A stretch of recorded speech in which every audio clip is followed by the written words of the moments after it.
नमस्कार दोस्तों, Yashwant Jaiswal YouTube channel में आप सभी का स्वागत है।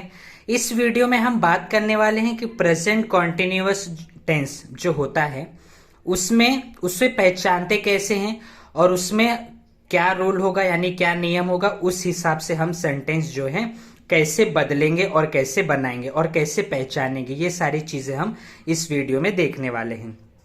इस वीडियो के पहले मैंने आपको प्रेजेंट इंडेफिनेट टेंस के बारे में बताया था, जिसमें मैंने अफर्मेटिव सेंटेंस यानी पॉजिटिव सेंटेंस, उसके बाद नेगेटिव सेंटेंस यानी जिसमें नॉट आएगा, और उसके बाद जो है मैंने आपको इंटेरोगेटिव सेंटेंस यानी ऐसे वाक्य जिसमें सवाल पूछा जाए। तो ये तीनों जो टाइप है, ये तीनों टाइप मैंने प्रेजेंट इंडेफिनेट टेंस में आपको पहले से बता के रखा है, वो वीडियो भी आप जरूर जाके देखें। तो इस वीडियो में हम देखने वाले कि प्रेजेंट कंटिन्यूअस टेंस क्या होता है और कैसा कैसा होता है। देखिए, सबसे पहले तो कॉन्टिन्यूअस का मतलब क्या होता है, यहां पे आपको जानना है कॉन्टिन्यूअस। देखिए, कॉन्टिन्यूअस बोलो या फिर कंटिन्यूअस बोलो, अब डिपेंड करता है कुछ लोगों पे। क्या है ना, कुछ लोग इसको कॉन्टिन्यूअस बोलते हैं, कुछ लोग इसको कंटिन्यूअस बोलते हैं। आपको जैसा जमे आप वैसा बोल सकते हो। तो इसका मतलब क्या होता है कि कोई भी काम चल रहा है, मतलब अगर कोई भी काम हो रहा है ना, वो काम देखो अभी पूरा नहीं हुआ है, ना ही वो काम पूरा हुआ है, या ना ही हम ऐसा बोल रहे कि वो काम आगे, मतलब देखो आगे कब होगा वो तो नहीं मालूम, लेकिन वो काम फिलहाल के लिए अभी पूरा नहीं हुआ है। तो ऐसे काम जो अभी पूरे नहीं हुए हैं, वो जो चल रहे हैं, उन कामों को हम क्या कहते हैं, कॉन्टिन्यूअस टेंस में वो काम आते हैं। जैसे कि अगर मैं आपको एग्जांपल दूं, मैं आपको पढ़ा रहा हूं, तो यानी मेरा पढ़ाने का काम चल रहा है, मैं आपको पढ़ा रहा हूं। वैसे ही कोई जैसे लड़का है, वो गाना गा रहा है, ठीक है, वो गाना गा रहा है यानी वो अभी भी गाना गा रहा है। वैसे ही कोई लड़की है, वो खाना बना रही है, या फिर बोल सकते हैं कि वो भी गाना गा रही है। तो यहाँ पे क्या है कि वो भी गाना गा रही है का मतलब ये है कि वो भी जो है गाना गाती जा रही है। ऐसा नहीं हुआ है कि उसका गाना गा के पूरा हो गया, नहीं, वो अभी भी गाना गा रही है। इसका मतलब ये है कि ऐसे वाक्य जिनमें काम अभी भी होता हो यानी वो काम हो रहा है, वो जो वाक्य हैं वो सब सेंटेंस किस में आते, प्रेजेंट कॉन्टिन्यूअस टेंस में वो सब सेंटेंस आते हैं। अब इसे पहचानने का क्या तरीका है, देखिए, इसे पहचानने का तरीका यह है कि जो आपका वाक्य होगा, सेंटेंस होगा, उसके अंत में ये आएंगे, रहा है, रही है, रहे हैं, रहा हूं या रही हूं, ऐसे जो है पहचानने के लिए वाक्य अंत में आएंगे। ये हम अभी सेंटेंस के थ्रू देखेंगे। सेंटेंस को मैं आपको लूंगा कुछ वाक्य, उसमें मैं आपको बताऊंगा, लेकिन उसके पहले कुछ मैं बेसिक बता देता हूं। अभी देखिए, इसके नियम यानी रूल क्या होगा। नियम क्या कहता है इसमें, देखिए, सबसे पहले तो सब्जेक्ट आएगा, यानी जो आपका करता है, काम करने वाला, वो आएगा। उसके बाद आएगा हेल्पिंग वर्ब यानी सहायक क्रिया, ऐसे क्रियाएं जो आपके कार्य को बताएंगे वो कौन से काल में हो रहा है और वर्ब की मदद करेंगे। ऐसे जो शब्द हैं उन्हें हम क्या कहते हैं, हेल्पिंग वर्ब कहते हैं। तो इसमें हेल्पिंग वर्ब क्या आता है, इज, एम, आर। अब ये इस किसके साथ लगेगा, एम किसके साथ लगेगा, आर किसके साथ लगेगा, इसी को बताने के लिए मैंने नीचे आपको पर्सन, देखिए, 3 first person, second person, third person ये बताया है। अब मैं इसमें आपको बताता हूं, लेकिन उसके पहले हेल्पिंग वर्ब के बाद क्या लगेगा, वर्ब। देखो यहाँ पे वर्ब तो लगेगा, लेकिन वर्ब में क्या है, आईएनजी है। देखो, वर्ब को आप मेन वर्ब भी बोलते हो, दोनों भी बोलो चलेगा, मेन वर्ब बोलो या फिर वर्ब बोलो, दोनों भी चलेगा। अब जो वर्ब होगा उसके साथ क्या लगेगा, आईएनजी लगेगा। आईएनजी क्यों लगेगा, आईएनजी इसलिए लगेगा क्योंकि वो जो काम है ना, वो काम चल रहा है, तो वो काम चल रहा है ये बताने के लिए क्या लगता है, आईएनजी लगता है, ठीक है। फिर उसके बाद आता है अंत में ऑब्जेक्ट, एंड में आपका क्या आ जाएगा, ऑब्जेक्ट आ जाएगा। तो चलिए अब हम देखते हैं कि इज, एम, आर लगाने के लिए कैसे लगाते, उसका क्या, उसे मतलब कैसे लगाएंगे, ठीक है, वो देखने वाले। तो देखिए, first person, second person, third person. अब ये पर्सन के बाद ब्रैकेट में मैंने सब्जेक्ट लिखा है। देखिए, सब्जेक्ट क्यों लिखा है, क्योंकि ये जो पर्सन है क्या है, ये सब्जेक्ट ही है। पर्सन का मतलब क्या है कि वो हम सब्जेक्ट के बारे में ही बात कर रहे, इसलिए मैंने पर्सन के बाद ब्रैकेट में सब्जेक्ट लिखा है। तो देखिए, जो फर्स्ट पर्सन होता है उसमें क्या आता है, फर्स्ट पर्सन में एक तो सिंगुलर होगा और एक तो प्लूरल होगा, जो कि मैंने आपको पहले भी ये वीडियो में बता चुका है, लेकिन फिर से मैं थोड़ा आपको बता देता हूं जिससे आपको आसानी हो समझने में।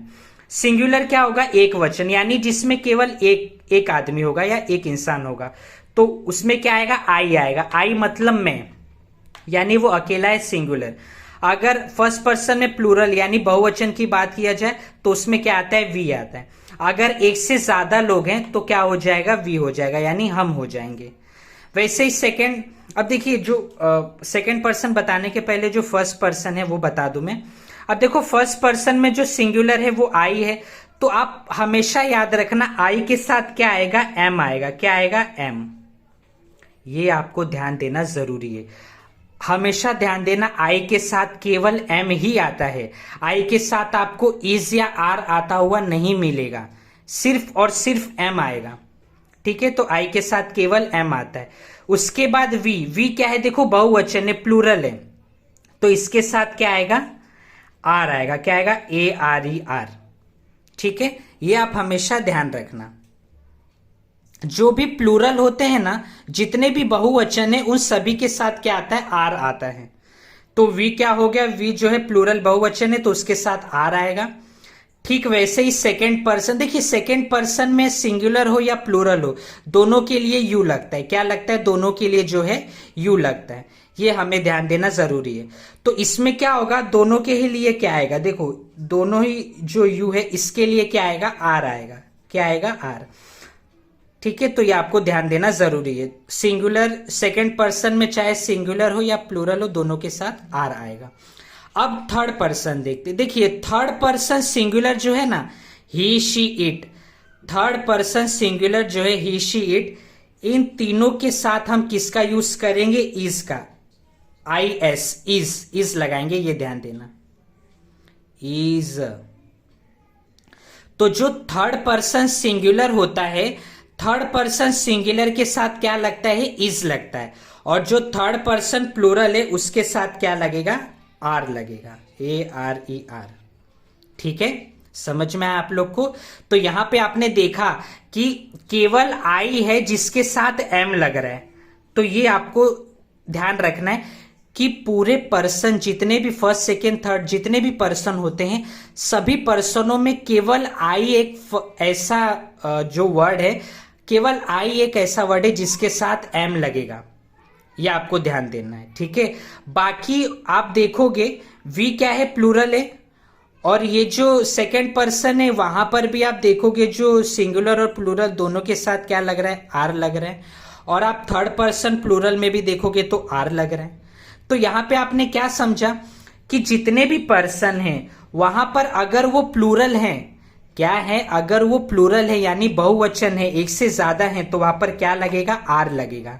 ठीक है, और अगर वो सिंगुलर है, खाली एक है, देखो थर्ड पर्सन सिंगुलर है, ध्यान रखना, अगर वो थर्ड पर्सन सिंगुलर है तो वहां पर क्या लगेगा, इज लगेगा। ठीक है, इतना आपको समझा। तो मुझे आशा है कि ये आप लोग को इतना समझा होगा। अब इसी को जो है मैं आपको सेंटेंस लेके कुछ सेंटेंस लेता हूं और उसमें मैं आपको बताने की कोशिश करता हूं जिससे आप समझ पाओ। ठीक है, तो मुझे आशा है कि आपको इतना तो समझ में आ गया होगा। अगर नहीं आया है तो प्लीज मेरे वीडियो को फिर से आप वापस से देखिए शुरू से, आपको जरूर समझ में आएगा। मैंने यहाँ पे आपको बहुत कोशिश किया अच्छे से समझाने की, तो आप इसे प्लीज वापस से एक बार फिर से देखिए, आपको समझेगा। और अगर फिर भी आपको कोई डाउट आ रहा है ना वो देखने के बाद भी, तो आप कमेंट सेक्शन में जरूर बताइए, मैं आपको जो है बताने की कोशिश करूंगा। चलिए अब हम आगे देखते हैं, मैं आपको कुछ सेंटेंस लेके बताता हूं।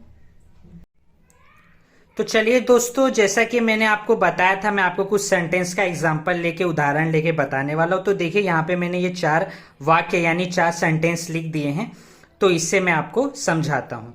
तो पहला देखिए क्या दिया है, मैं आ रहा हूं। अंत में आप लोग एंड में देख रहे हो क्या लिखा है, रहा हूं। यहां पे आप लोग देख सकते हैं रहा हूं, यहां पे भी दिया है। यानी आपको पहले चीज तो पहचान में आ गया कि ये प्रेजेंट कॉन्टिन्यूअस में है, यानी जो है काम वो आ रहा है, यानी आने का काम कर रहा है, अभी भी हो रहा है।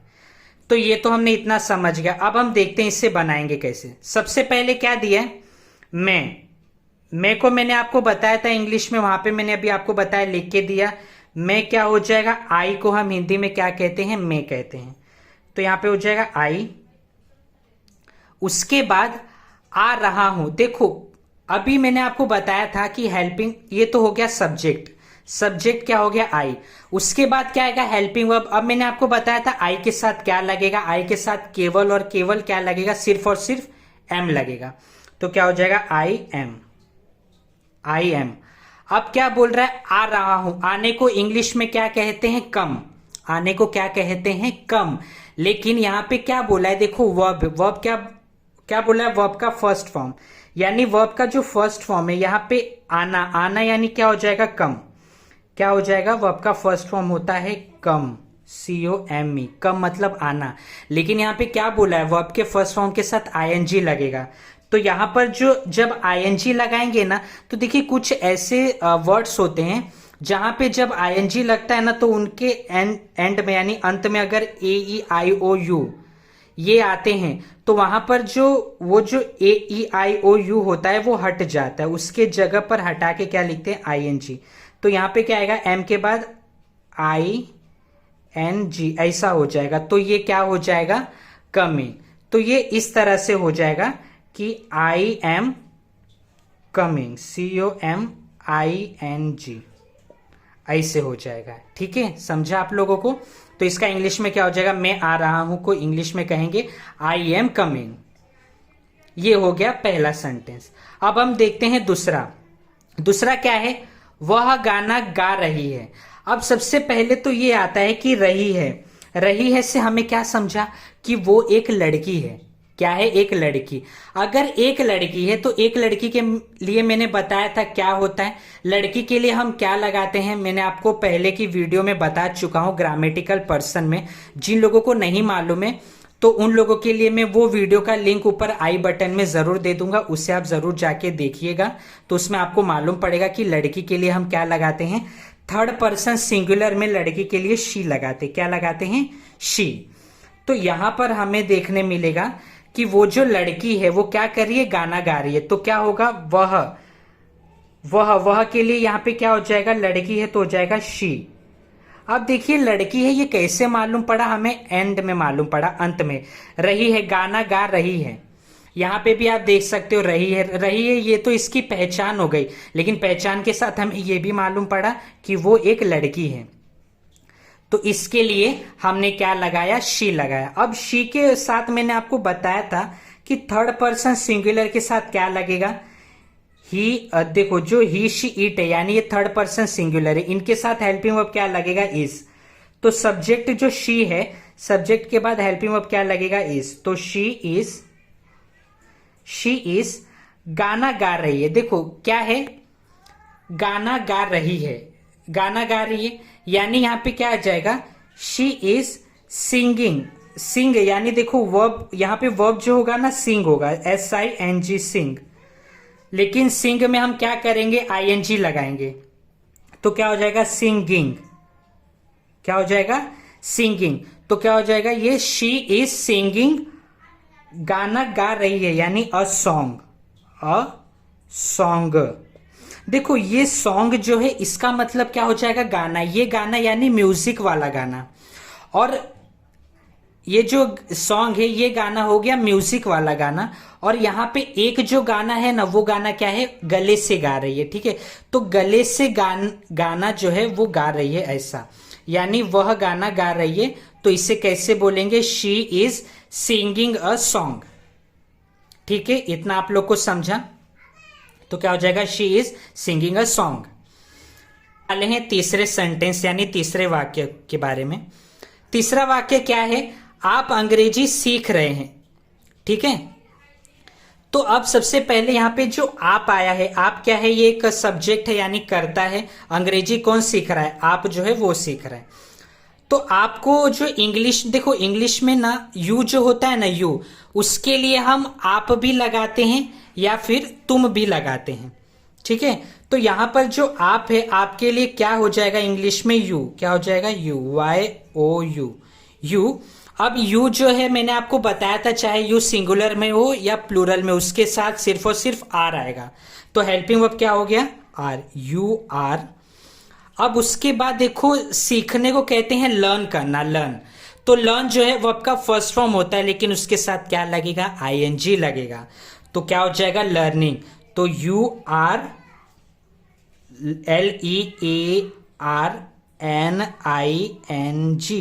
You are learning, you are learning, लेकिन क्या लर्न कर रहा है वो? अंग्रेजी यानी इंग्लिश।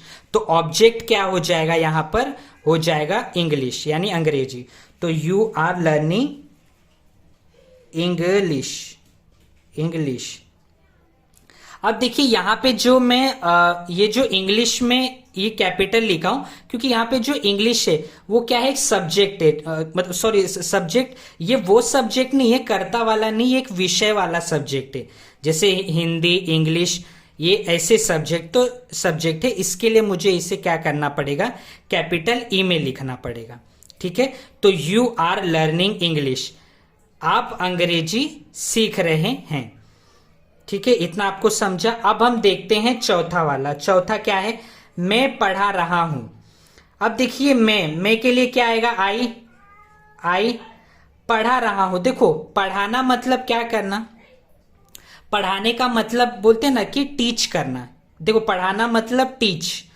तो यहां पे पढ़ा तो रहा हूं, लेकिन उसके बाद आई के बाद हमें देखना है कि क्या आएगा? Helping verb. तो क्या आ जाएगा? आई के साथ मैंने बताया क्या लगेगा? एम। तो आई एम। अब मैं क्या कर रहा हूं? पढ़ा रहा हूं यानी टीच कर रहा हूं, लेकिन टीच जो है वर्ब का फर्स्ट फॉर्म है तो उसके साथ क्या आ जाएगा? आईएनजी। तो क्या हो जाएगा? I am teaching, TEACHING, teaching. ठीक है, TEACHING, टीचिंग। तो क्या हो जाएगा? आई एम टीचिंग, मैं पढ़ा रहा हूं। ठीक है, तो यहां पर देखिए ऑब्जेक्ट नहीं था। कोई कोई ऐसे सेंटेंस होंगे जहां पे आपको ऑब्जेक्ट नहीं मिलेंगे, तो कोई बात नहीं, जितना मिलेगा हम उतना कर लेंगे। सब्जेक्ट मिला, हेल्पिंग वर्ब मिला और वर्ब के साथ हमने आईएनजी लगा दिया। यहां पे आई हो गया सब्जेक्ट, एम हो गया हेल्पिंग वर्ब और टीचिंग हो गया आपका वर्ब में आईएनजी। तो आई एम टीचिंग। चलिए, मुझे आशा है कि आपको ये वीडियो जरूर पसंद आया हो। अगर आपको ये वीडियो पसंद आया हो तो ज़रूर इसे लाइक, शेयर और सब्सक्राइब ज़रूर कर दीजिए। और अगर आपका कोई डाउट है तो उससे भी आप कमेंट सेक्शन में ज़रूर लिख के बता दीजिए। चलिए, अब हम मिलते हैं अगले वीडियो में प्रेजेंट कंटिन्यूअस के नेगेटिव सेंटेंस के साथ। ये तो सभी थे ऑफर्मेटिव वाले यानी पॉजिटिव सेंटेंस। अब हम इसके बाद देखेंगे नेगेटिव सेंटेंस। मैं आपको यही सेंटेंस को नेगेटिव बना के यानी नकारात्मक बना के बताऊंगा। वो भी बहुत सिंपल है, कुछ नहीं करना है, खाली हेल्पिंग वर्ब के बाद नॉट आएगा, बस इतना ही। तो आई एम नॉट कमिंग ऐसा हो जाएगा। शी इज क्या हो जाएगा? She is not singing a song, ऐसा करके हो जाएगा। बहुत सिंपल है, तो वो सब हम अगले वीडियो में देखते हैं। चलिए, तब तक के लिए धन्यवाद। जय हिंद।